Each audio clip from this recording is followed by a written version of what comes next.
for the whole duration. We will send you the recording later next week. And without further ado, I will share my screen. Just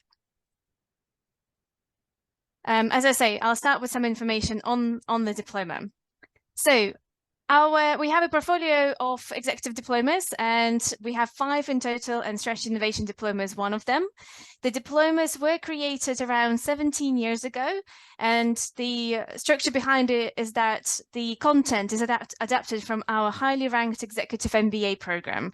So in terms of what you get in the program is very similar to what you get in an executive MBA, but also very focused on a specific area that you choose. So strategy innovation diploma is designed for experienced professionals who are looking to drive successful growth of their organization, are looking to understand better different frameworks and tools to design and execute strategic decisions in their organizations. So the way it works, we have 2 different options. You can either join us partially in person or fully online in 2024. We have, so it's 4 modules that you'll need to complete in total on both diplomas. It's a master's level qualification, as I already mentioned. It's, the content is adapted from the executive MBA.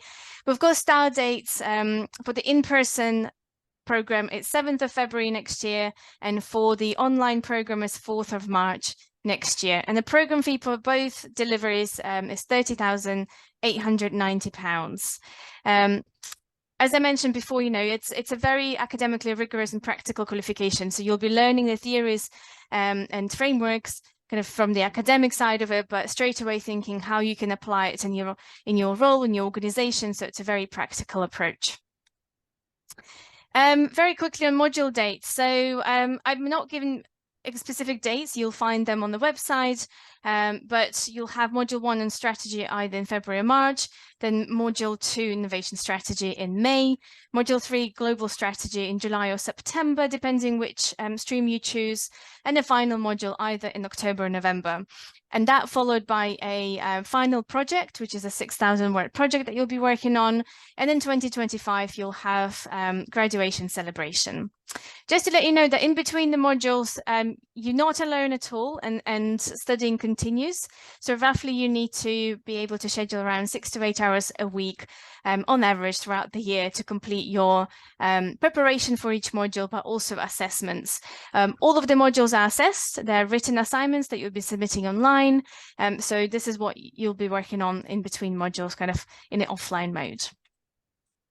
The average class of the Diploma in Strategy Innovation comes from all around the world. So you can see a breakdown here, very good representation from Asia, also Europe, and we've got representatives from as far as Latin America, Australia, and New Zealand. The average age in the program is about 45 years old. People come from about 20 different sectors.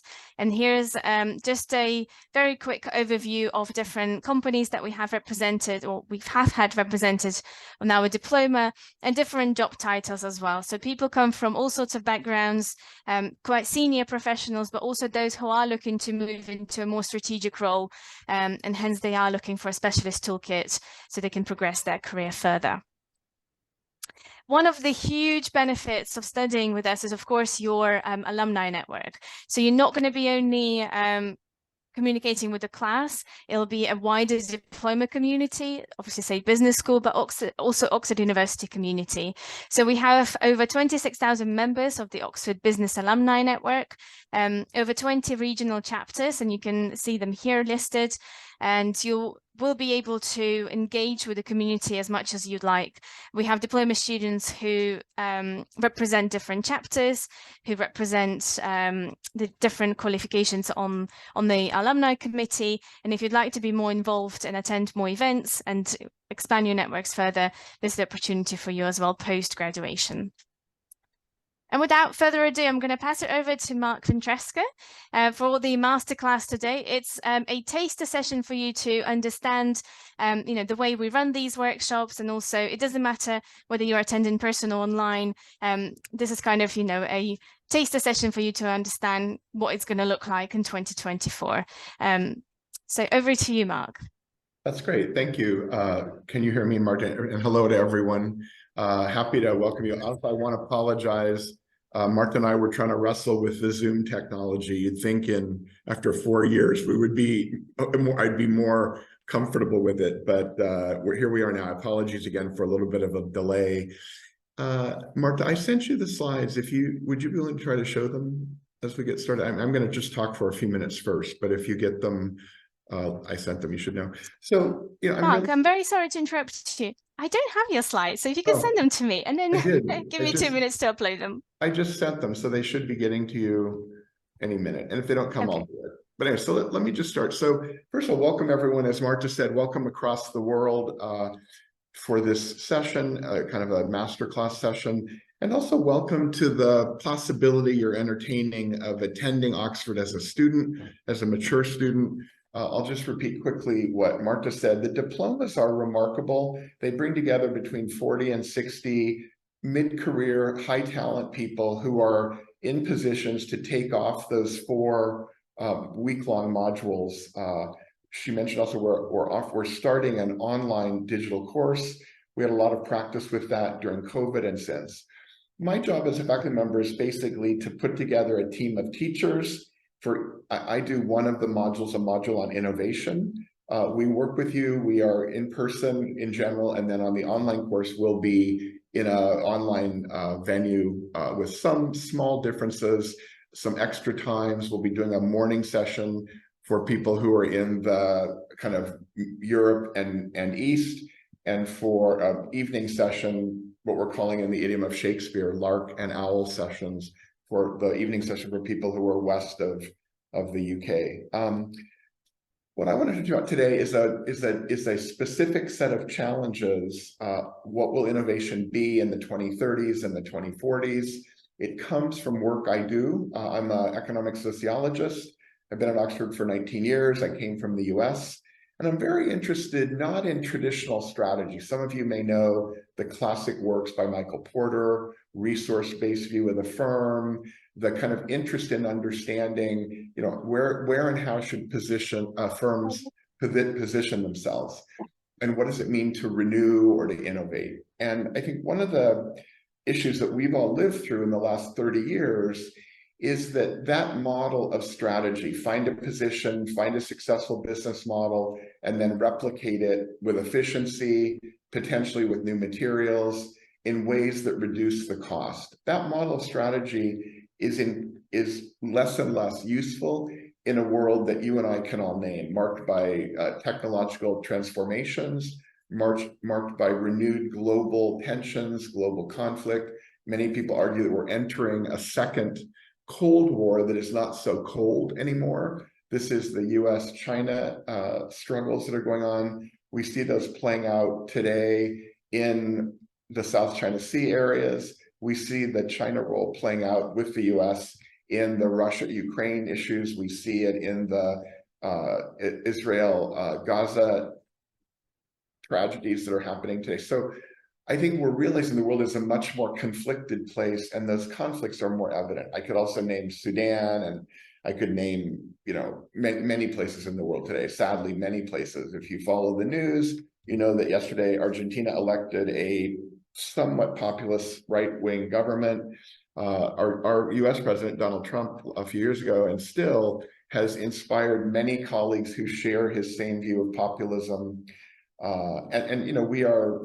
That's the world today, right? So we have technological transformation. We have sort of fundamental changes in political order mediated by social media technologies.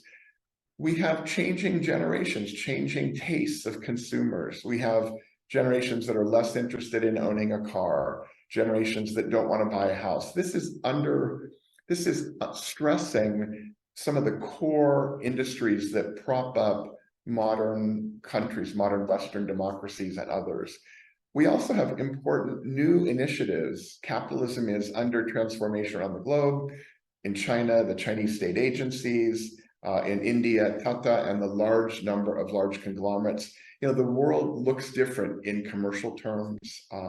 We also know that these conflict events, these wars, have made us reimagine supply chains. So, the point here is simply that strategy as it was may no longer be helpful, adequate for understanding firms that are largely intangible assets, firms that are part of large platforms. In other words, many of the developments that we know and take for granted now really pose questions that the traditional strategy frameworks are not able to answer well.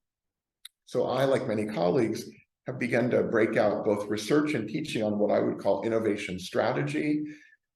In a nutshell, what this means is that, oh, thank you very much for bringing that up. In a nutshell, what this means is, if you can go in on the first slide, the title slide for a minute.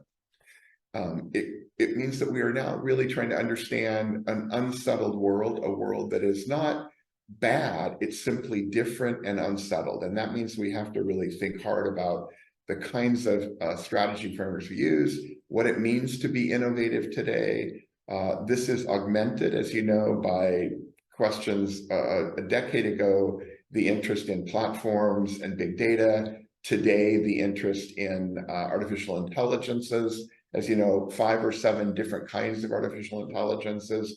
We've seen in the last few years, last 2 years really, the rise of attention to ChatGPT, now the interest in generative AI. You know, these are all jargony terms until we bring them down into what kind of technologies, what kind of complementary assets, for whom and for what are we using these technologies, they will remain jargon. And so part of my interest is to really understand and materialize what do those amazing technologies do for us. So this gives us a set of really distinctive questions, distinctive issues, what I'm going to call innovation strategy questions. And I'll just summarize them for you. They basically say, why do so many incumbent successful firms stumble? Think here everything from Kodak to Nokia to WeWork, right? What is it that's happening that so many successful firms over time, successful, technologically prescient, incredibly strong bases in various markets, we are watching them fail in the last 30 years in remarkable ways, right? So why do incumbents stumble? How do we begin to understand the actual evolution of markets? I am going to challenge you in these 40 minutes to forget what you know about traditional neoclassical economics, supply and demand. And at that intersection of supply and demand, we tend to believe that prices emerge and prices contain all the information you need about a firm. This is why we pay attention to stock market prices. And instead, I'm going to ask you to begin to think about a model of market creation and market evolution based in the work of an Austrian economist, someone you may have heard of, Schumpeter, Joseph Schumpeter, who says markets are always in disequilibrium. There is never an equilibrium. That equilibrium is a fiction that our colleagues who do neoclassical economics have created. Schumpeter instead would say that's why we need innovators, that's why we need entrepreneurs, that capitalism is itself dynamic and it's always working to adapt to new technologies, adapt to new political realities, that, you know, capitalism is alive, and capitalism from the 19th century is not the capitalism of the mid-20th century, and it's certainly not the capitalism of the early 21st century. I'm also going to ask you to think about how entrepreneurs and others claim and demarcate and control to recognize and build nascent markets. That is, how new markets emerge. And that idea that entrepreneurs are people who make claims on a space, an unsettled space. They demarcate that space by saying, who are our allies? Who are we going to work with? How are we going to influence regulatory capacity? Who are we going to exclude? You know, that idea of demarcating in many ways says, de facto, what's our business model for this sector? Not only for my firm, but really understanding how Google or how eBay or how Twitter, now X, imagined a world and built scores of allies, partners, complementers, built platforms do that. So the insight here, the interesting insight is that in many ways, competition is shifting from individual firms competing head-to-head with each other to instead firms that are part of platforms organizing and claiming control through incumbents, through regulatory rules, through new kinds of conventions of value, right? Where we've all lived through the imagination of what is value. It may not be profit, it may be eyeballs, it may be new kinds of metrics of value that we invent over time. As we have always done, right? Accounting, if any of you are accountants, you know that accounting has been for 100 years a group of experts who would take new challenges and reimagine them. So for example, environmental accounting, a group of people said, we have to begin to figure out a way to not make pollution an externality. We have to bring it into the market space. We have to bring in externalities so they can have market prices, so the market can work with them, right? So that role of accounting is in hyperdrive right now with blockchain, with all the different new currencies, the crypto world. And again, we've all seen in the last year or two notorious scandals, examples that are extremely vivid. I want to remind you that's actually normal. That's how new industries form. That's how kind of new ideas, however, let's just say imaginative, stumble, learn from that. That's as true of the auto industry in the early 1900s as it is of the steel mill, the steel industries in the 1980s, when they shifted from large capital-intensive mills to mini mills. It's as common in the paper industry, as the paper industry moved from using new kind of technologies and began to bring in more and more recycled pulp into the paper making industry. So this idea that we're watching new industries in crypto, in fintech, in blockchain be created is always accompanied by conflict, struggle, failures. That's normal. Unfortunately, it's not how our common sense registers that. You may know the term first mover advantage. A first mover is a firm or another agency that jumps in early in this unsettled time and settles it. And the argument is that creates advantage by letting that firm set the rules, make the conventions, demarcate in the original ways. It's a beautiful story. What's the problem with it? The problem is most first movers we've never heard of and don't remember. And the firms that we attribute first moverhood to, Google or eBay, for example, are actually hundreds of experiments later.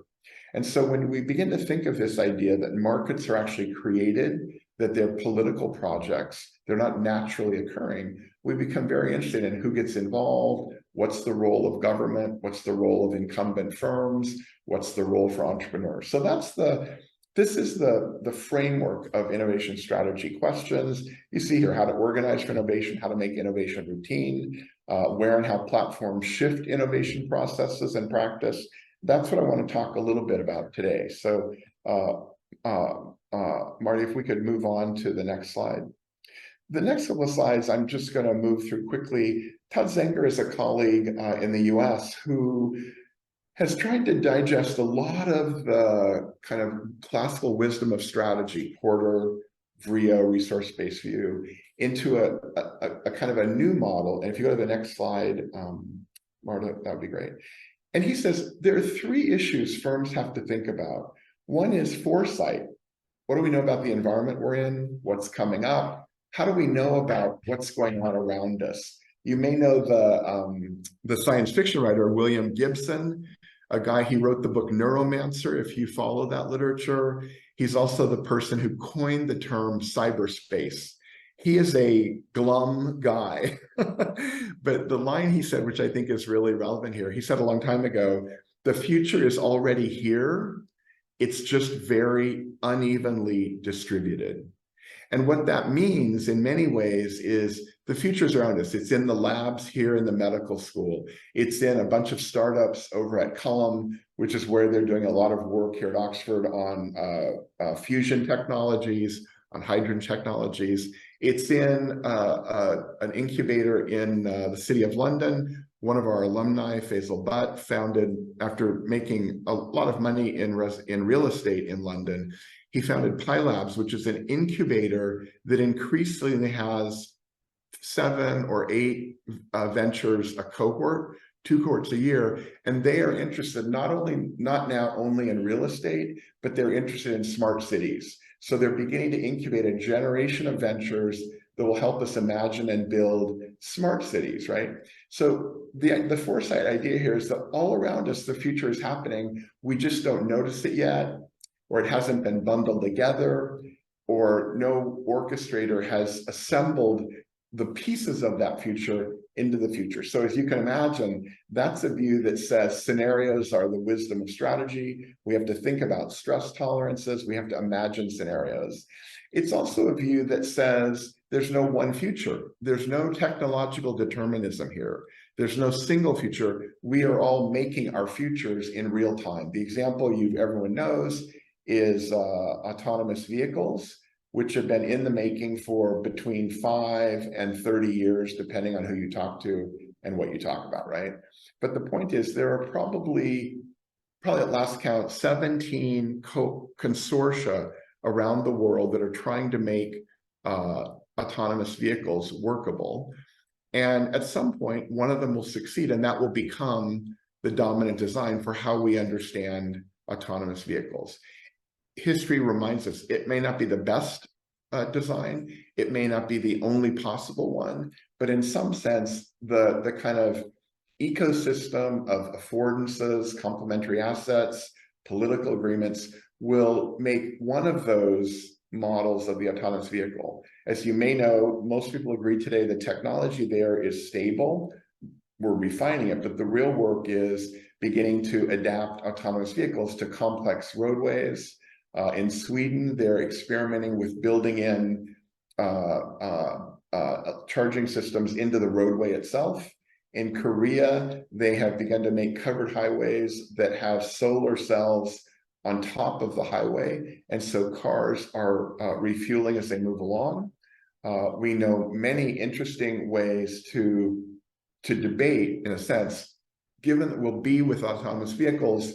You know, again, some people say 3 years, some people say 10 years, some people say 30 years, but there's sort of not debate that will eventually happen. The debate now becomes, if you think about it, who owns the inside of that vehicle? Is it a playroom?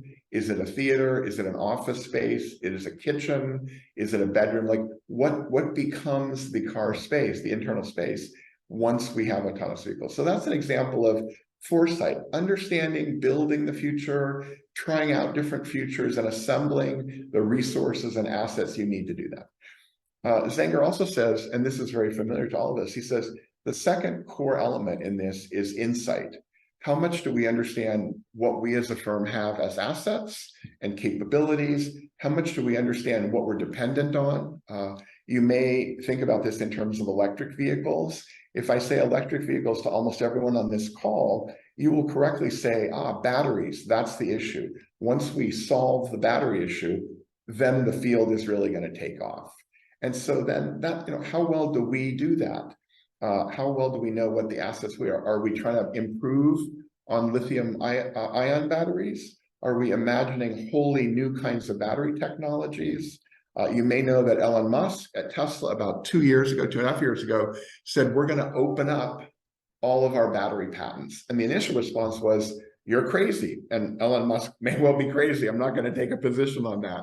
But people said, you're crazy. And basically he said, if we open up all of our patents, that will mean there'll be 1,000 ventures working on batteries that will more rapidly progress the development of a new and successful battery. And in turn, we'll acquire those firms, right? He has enough capital, enough clout, enough leverage to be able to say, I'm going to give these patents to any venture that wants them, but then we're going to benefit from the cumulative work of those ventures. And then cross-site, this is what Zenger says. He says, that's actually being able to leverage what you know how to do into new domains in collaboration with other firms on a platform. So Todd Zenger is saying to us, don't get caught up in the static issues of Michael Porter. Don't get caught up in building a capability. Instead, digest that into foresight, insight, and then cross-site, right? So I want to move on now to some of the content examples of the space economy and so forth. The first slide here that we've just brought up says, here's what happened to traditional strategy in the last 30 years.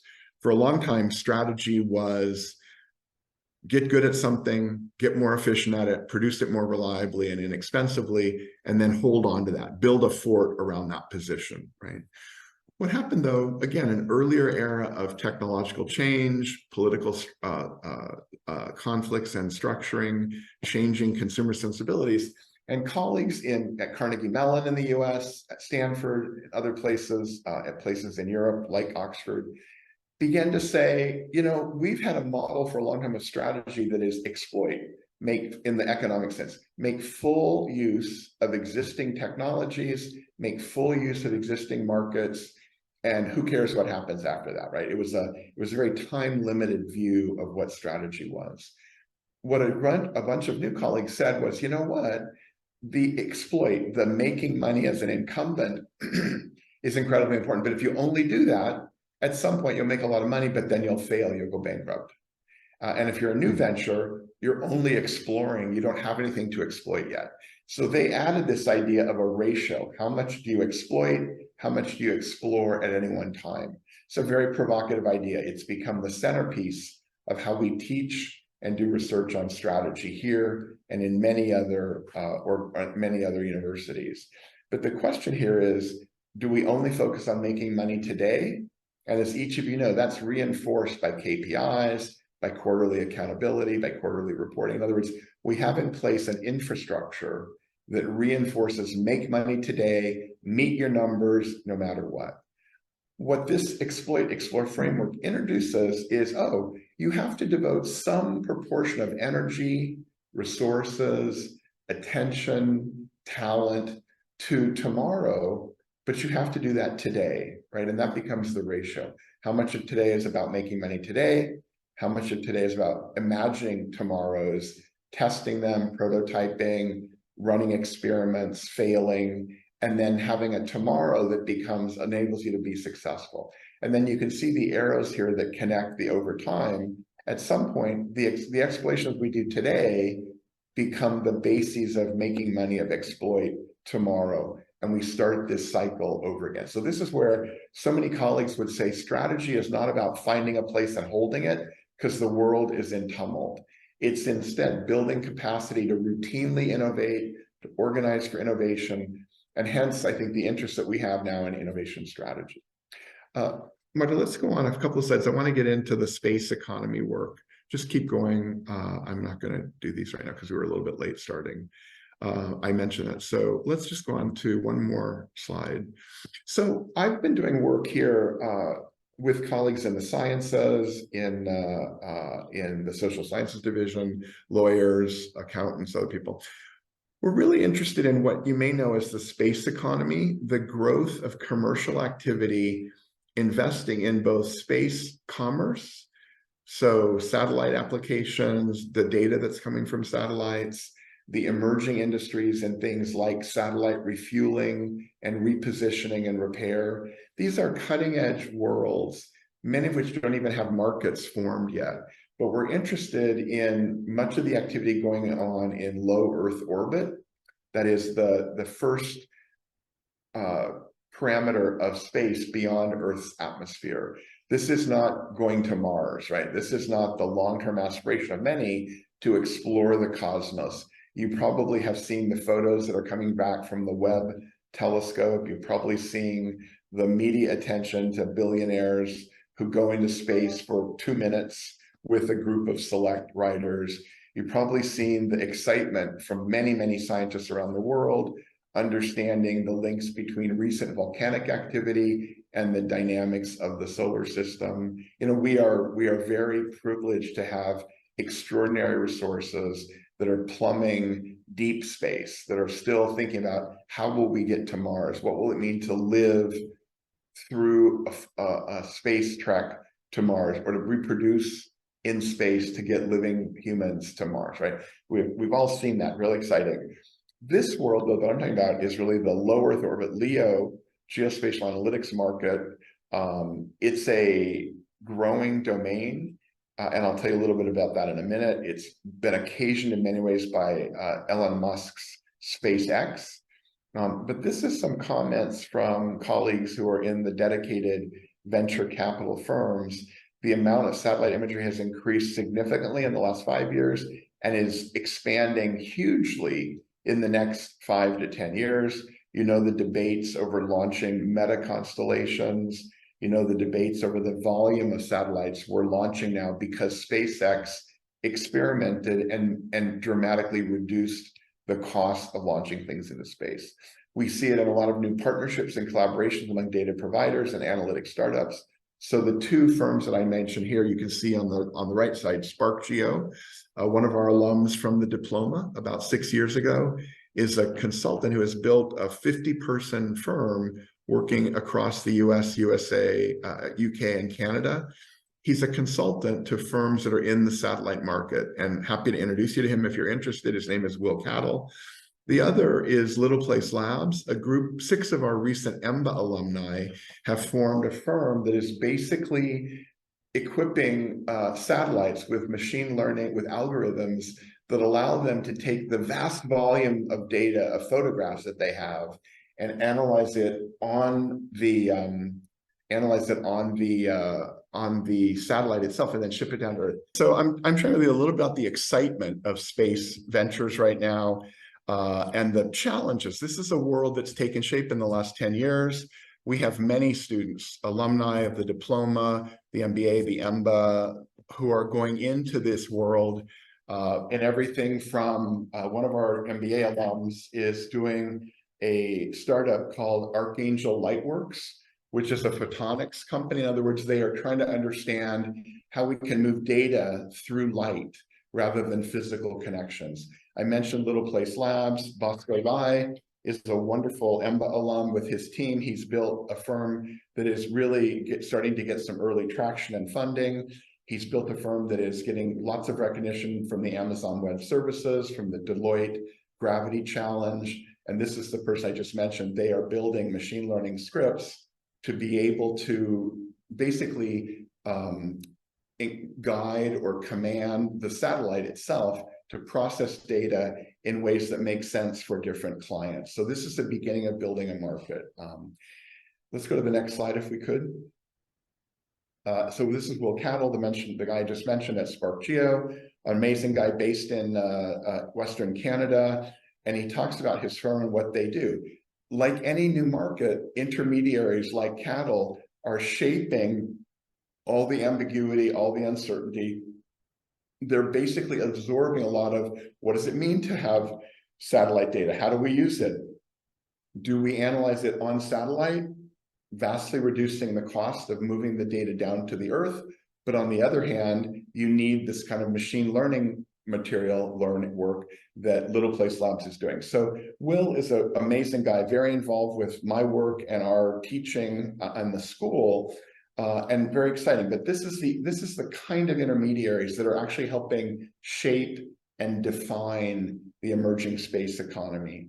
Next slide, please, Marta. So this is a colleague, Josephine Millward, is a research head at Seraphim Capital. Seraphim is one of the dedicated space venture capitalist firms.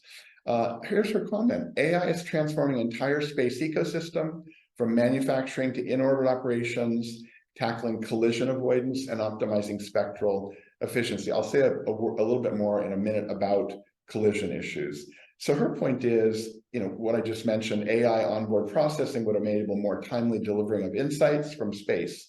So our alumni, Bosco Lai and his team at Little Place Labs, the latency, that is getting data from a satellite to the Earth, is often 3 or 4 hours. And their efforts to build these machine learning scripts are reducing that to 7 minutes or less. So think about what they do. They're interested in noticing and attending to forest fires. They're interested in knowing and attending to crop damage, agricultural damage around the world. So what their work is doing is it's moving from a 3 or 5 hour window to access those data to a 7-minute window. So as you know, a forest fire can rage out of control before anyone even knows it's happening in 5 hours.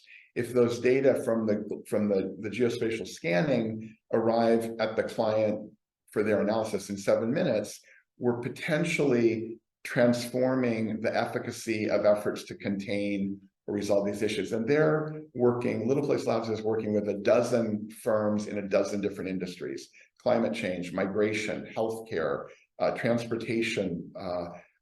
Another one of our alumni had a company for a number of years that would sell digested satellite data to big cities in Africa for real-time geo repositioning of traffic to avoid the gridlock that is so common in many cities, many big cities around the world, right? So this is why I say space is not an industry. In a sense, it's the new digital. It's transforming whole industries, how they operate, what data are. Some of our colleagues here at Oxford in the Smith School for the Environment and Economy have a couple of £1 million of grants money to look at spatial finance. And what they mean by that is they're taking things that in finance were estimates of risk, and they're saying with space data, we can actually turn those estimates of risk into real-time empirical questions, right? So again, what I want you to think about here is that this industry is still very nascent. The geospatial markets, still early, still nascent, still unsettled. The potential they have to transform Earth-based industries as we know them in fundamental ways is crucial. This is leaving aside the longer-term aspirations I'm sure you've heard about for asteroid mining, right? Or for creating energy in space and should be other. Those are still a ways off. But the work that Little Place Labs is doing, the work that Archangel Lightworks is doing, the work that Will Cattle at Spark Geo is doing, those are real-time businesses that are growing in the last 5 years and are part of that transformation.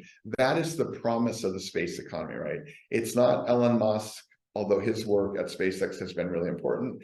It's not an industry built around rocket launching, right? That's not the industry. This is a new world. And we work a lot with colleagues at the Kármán project in Berlin. The Kármán project is named after a Hungarian astronomer named Kármán, who was the first to try to estimate the distance between the edge of the Earth's atmosphere and the beginnings of space, what we today would call low Earth orbit. The Kármán project chooses 11 people in their mid-30s every year, accomplished well along in their careers, astronauts, venture capitalists, artists, musicians, engineers, people that work at Boeing, people that work at SpaceX, people from the Rwandan Space Agency, people from the Brazilian space. In other words, they choose from a very large populace, an application pool, 15 individuals who are fellows, and for a year they do things. The idea behind Kármán is to grow a generation of leaders, policymakers, experts in space who are not only focused on one issue, engineering and rockets, but really understand the breadth and scope of the industry. So Josephine here reminds us, AI is potentially rich, as is true in many domains. There's a long way to go. Onboard AI processing would enable more timely delivery insights to space, as I mentioned. AI is enabling extraction of valuable insights from these new geospatial industry. And she says also, they're not transforming just the space industry, they are remaking earthbound industries, right? So this is interesting. Marta, if we go on to the next slide, and then I'm going to wrap up so we have a few minutes for questions. This is a slide I use all the time. I said earlier, I'm going to challenge you, I'm going to ask you, I'm going to invite you to release your view on the traditional neoclassical market concept of market equilibrium. If you think about it, that's a static conception. The long term, John Maynard Keynes, the long term is endogenized into today. So the weakness of neoclassical models of equilibrium are that there's no sense of history, there's no development, there's no sense of conflict. All of that arguably gets worked out in the long term. But if you're an entrepreneur, if you're an incumbent firm in the UK like Rolls-Royce or BAE Systems, you can't say, well, let's just hang around until the long term comes, right? You have to be building things today. You have to be investing today. You have to be innovating today. And that's why I put this big red X on this model. This doesn't help us get started. If we go to the next slide, please, Marta. This is, again, a very quick summary of what we've all lived through. You've read in the paper for the last 10 years. This is the space domain over the last 18 years, right? Early on, NASA, for 50 years, dominated space discovery, space research. As you may know, they began, for reasons that were internal to the US domestic politics, NASA began to pull back from launch, which is very expensive, and they subsidized at a huge level SpaceX. SpaceX bought a very familiar model of innovation: try, fail, improve. And over the last 10 years, has dramatically changed the success rate of ever bigger, ever heavier launch, and also brought down the cost of launch enormously. You may know a couple of days, well, you know that 4 months ago, they tried to launch one of the big heavy rockets. It took off, and 4 minutes into its ascent, it failed, right? And there was an enormous amount of controversy. Was that a success or a failure? And of course, SpaceX said it was a huge success. We have unbelievable kinds of data that have come from that. We know more now by even lifting that thing off the launch pad for a couple of minutes. We learned so much. You may know that they tried again a few days ago with much less publicity, heaviest rocket ever. Again, it failed. It self-destructed about 6 minutes into the ascent. Now, a question I would ask you in class is that a success or is that a failure? And you'll begin to realize, oh, it depends. It depends on, were they prepared? Did they have sensors? Did they get data? So that part of the innovation story is not, innovation is always things going well. It's beginning to realize, oh, innovation is about failing, learning something, trying something different, reimagining what we do. So this slide just reminds us of the role that SpaceX has had. I don't want to diminish that in any way. My own research would say there was stuff going on 20 years before, telecommunications, a whole series of satellites that were launched, GPS, part of the telecommunications infrastructure, and there's a lot going on now. So I'm someone who speaks against the sharp distinction of what some people call old space, NASA dominant, public sector, public funding, and quote, new space, ventures and VC, right?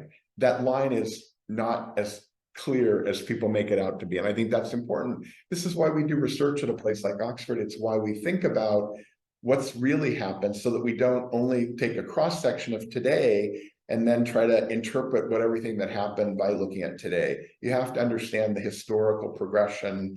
You have to understand the conflicts. You have to understand the failures. And that's this slide, right? That's right. Thank you very much, Arindam. Exactly, the Indian case, the Indian Space Agency, and the Space Research Organization, the launches there, we're seeing with Japan. I mean, many countries are mobilizing in the same way within low Earth orbit, or as Japan and others have done, trying to understand the dark side of the moon, the back side of the moon. And that raises all kinds of interesting technological issues and also institutional and capacity building issues. There's a term you may have heard, excuse me, satellite edge computing, which is this effort to begin to say, when you're out of touch with the core, the source of the computing, what does it mean to do computational stuff on the edge, where you're not close to the mainframe, you're not close to the core computing? That's what we need when we think about docking satellites in space. It's what we need to think about when we're doing things on the dark side of the moon. These are whole new areas of science. Fortunately, here we have many colleagues at Oxford who are involved in those worlds, and to my good fortune, I have a chance to work with them, to share research, to be part of those conversations, as well as our own focus on market building and these more familiar business topics. Let's go, excuse me, Martin, to the last slide or the next slide. So this is a framework we built here, TMO, technology, early markets, and capabilities. And this is a summary of how I would teach about how SpaceX was successful in the launch market. Excuse me. We use TMO as a kind of a framework that bundles together work from technology strategy, from the new economic sociology of markets, and very familiar work from strategy and capabilities. But this reminds us of all the interconnected dependencies that take place. Too often, media says SpaceX is amazing, Elon Musk is amazing, end of story. What we try to do is actually analyze these kinds of initiatives, why they fail, why they're successful, and so on. And again, happy to talk more about this if you're interested. Marta, next slide. These are a set of slides that just remind us of the enormous amount of money that's private money, of private capital that's flowing into space.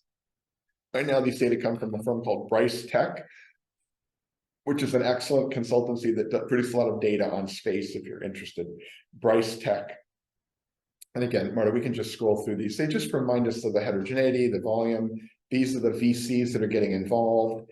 And I'm going to just end on this question on Astroscale. Astroscale, as you may know, is a Japanese founded firm that's really growing to be interested in space debris mitigation. So here's the irony, here's the paradox, and this is where we want to end, because at Oxford, it's good to end on a paradox.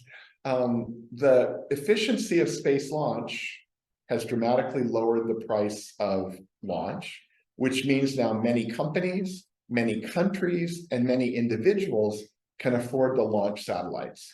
And so you see this profusion of launch.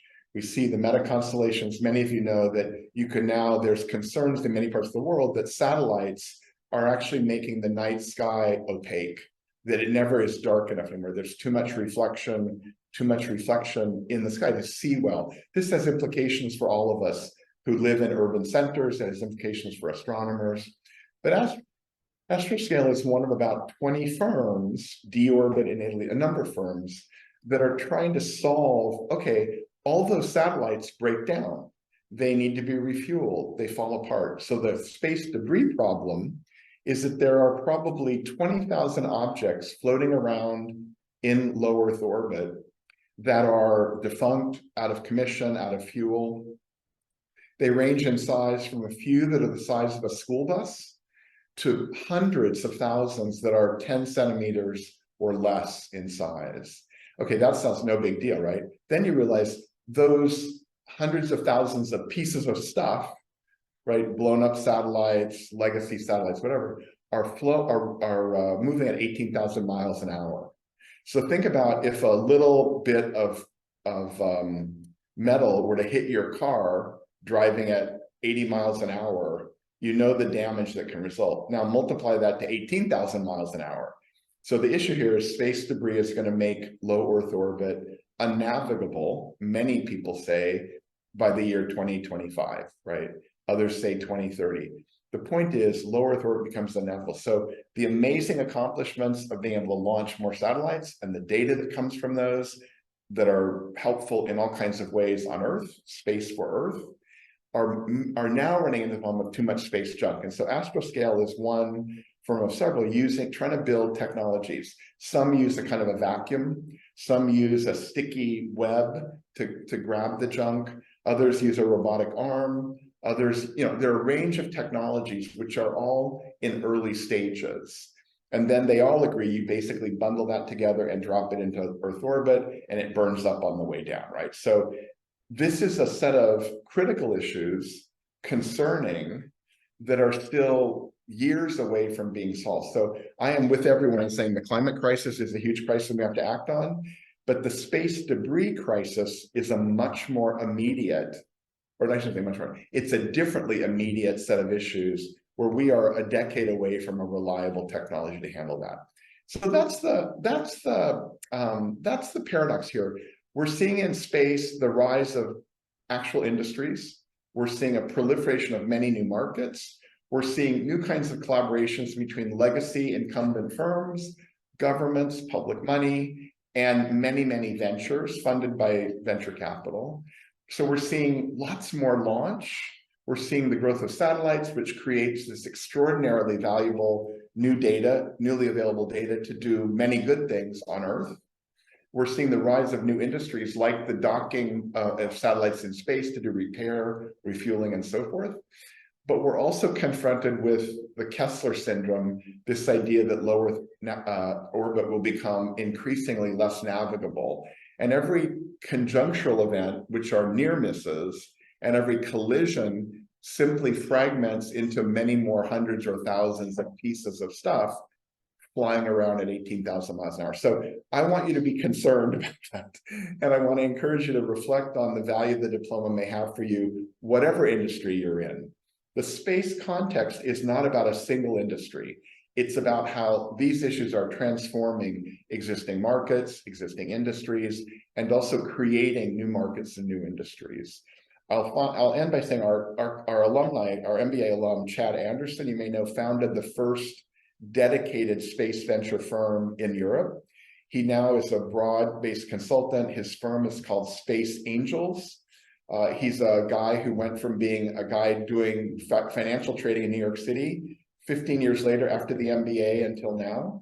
He's someone who is helping shape policy and understanding about the future of space as an economy, as industries, and also as something, what we might call space for good, how the space industry, the satellite data can actually play a role in healing and strengthening the world that we live in today. So thank you very much. Back to you, Marta, for any closing comments. Happy to talk to people. You can tweet me. I'm on Twitter. I'm on X. On the first slide, which we'll distribute, you'll see that. Email me. I'm easy to find on the website for Oxford, Marc Ventresca. And I look forward to working with all of you and hopefully teaching many of you in the coming years. Thank you very much. That's brilliant. Thank you so much, Mark. It's been so insightful. And thank you so much for bringing up, the stories of some of our alumni, because oh, yeah, of course. this is important, to share what they managed to do post-graduation, whether they've completed a diploma, MBA, executive MBA. So possibilities are endless, which is great. I know it's 3 o'clock. So if you give me another minute or two, I'll quickly wrap this up. Just very quickly, if you are looking to apply for one of our 2024 cohorts, applications are still open. For the in-person cohort, we are accepting applications until the 4th of December. So still a couple of weeks' time left. And otherwise, for the online cohort in 2024, you need to apply by the 22nd of January. Applications are all done online. And in terms of eligibility, you need to have a minimum of 5 years of relevant work experience and a strong bachelor's degree. For your application, you'll need to submit your CV, transcripts of your full degrees, 2 essays, 2 professional references.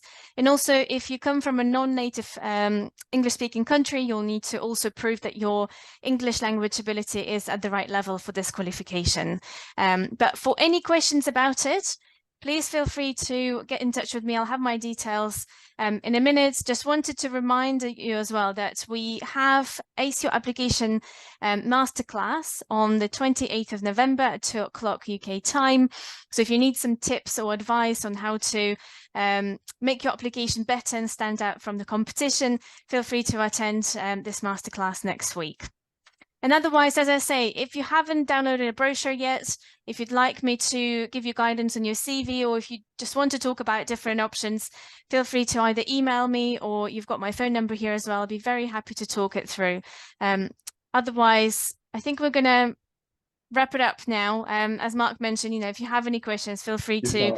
I put in the chat my email, and I responded to Christina. I just want to underscore, you didn't miss anything. I kind of summarized the slides. That's stuff that you will learn in the module 1, and I'm basically a critic of that material. I'm looking forward into the next 20 years. What will strategy and innovation be? So you'll see that, but it's all there, and Marta will arrange for you to get the slides. Absolutely. So thank you so much for everyone, for joining us today, and hopefully we'll speak and see you soon, and have a good rest of the day. Thank you so much. Thank you, Marta. Thank you, everyone. Great to have you, and hope to be in touch.